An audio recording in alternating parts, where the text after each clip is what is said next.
सभी साथियों को नमो बुद्धाय, जय भीम। साथियों, मेरठ कंकड़ खेड़ा के अंदर जो प्रशिक्षण शिविर चल रहा है उसमें हमारे बीच मेरे लिए बहुत खुशी की बात है, मेरे मित्र हैं नरेश भारती जी जो पत्रकार भी हैं, चंदोसी से चलकर आए हैं। तो फिलहाल तो वो भंते जी हैं, तो भंते जी वंदामी जी। भंते जी, नरेश भारती से क्या बने हैं आप?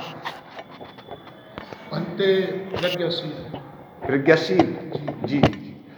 तो इस चीवर में कैसा लग रहा है आपको? बड़ा अच्छा लग रहा है, बड़ा अच्छी अनुभूति हो रही है और अच्छे भिक्षुओं के सानिध्य में रह के तथागत बुद्ध के बारे में बहुत सी जानकारियाँ मिल रही हैं जो अब तक हमें नहीं थी। और बड़ा अच्छा जो है 4-5 दिन का जो अभी तक हमारा वो हुआ शिविर, बड़ा अच्छा, अच्छे भिक्षुओं ने अच्छी देशनाएँ दी हैं और बड़ा अच्छा ज्ञान अर्जित करने का ये मैं तो समझता हूँ बहुत बढ़िया माध्यम है। और हमारे जो तमाम उपासक लोग हैं उन्हें इस शिविर में आना चाहिए और देखना चाहिए, क्योंकि हमारे लिए ऐसे शिविर बहुत प्रेरणादायक होते हैं।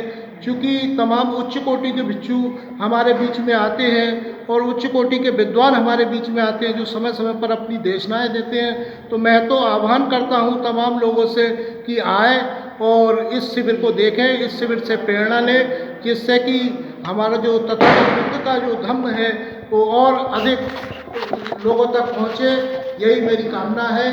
और तमाम लोगों से ये कामना करता हूँ कि आने वाला जो 19 तारीख को हमारा जो कार्यक्रम होगा दी बुद्ध सोसाइटी ऑफ इंडिया का, उसमें हमारे देश के तमाम विद्वान लोग पहुँच रहे हैं। मेरा सभी से प्रार्थना है कि वो इस कार्यक्रम में आए, कार्यक्रम की शोभा बढ़ाएं और तथागत बुद्ध के मार्ग को जो है, तथागत बुद्ध के विचारों को जन जन तक पहुँचाएं, ऐसी मेरी आशा है।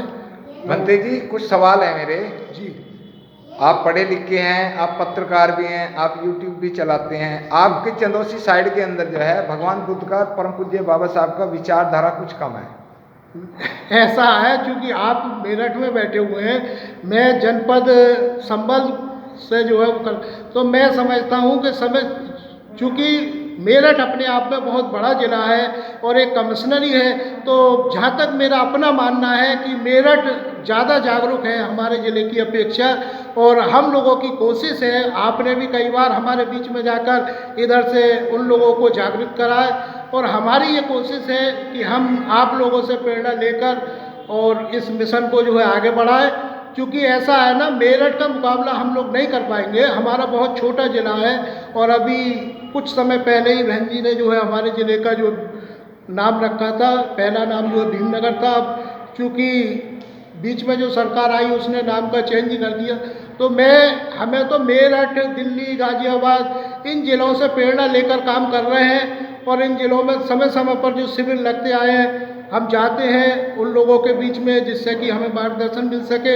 अभी नोएडा में कार्यक्रम था, नोएडा कार्यक्रम में भी हम शामिल हुए थे और आज मेरठ में है। अभी प्रज्ञा रश्मि ने 10 तारीख को कार्यक्रम कराया जनपद बुलंदशहर में, उसमें भी हम गए थे। तो फिर आपकी फैमिली नहीं है?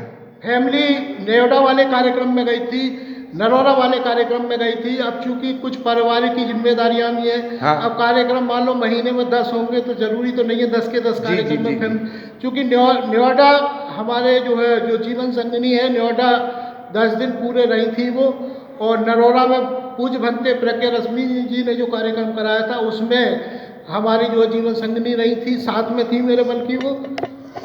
तो अब ये बताइए आगे की जिम्मेदारी क्या है? आगे की जिम्मेदारी ये चीवर के बाद में जो है आम उपासक की तरह जो है लोगों के बीच में धर्म का प्रचार प्रसार करेंगे। क्योंकि ऐसा है नहीं, बुद्ध धर्म में इतना अथाक जो है ज्ञान है, क्योंकि हर समय सीखने का जो है हमें समय चाहिए। और हम यहाँ 10 दिन के प्रशिक्षण में केवल सीखने ही आए हैं और जितना मिल सकेगा फिर उसके बाद में और लोगों के बीच में जाके देंगे, ऐसी अभिलाषा है हमारी। जी, आपने सम्मानित के अधिकार को टाइम दिया, उसके लिए बहुत बहुत साधुवाद दिए थे हमारे साथ भंते जी।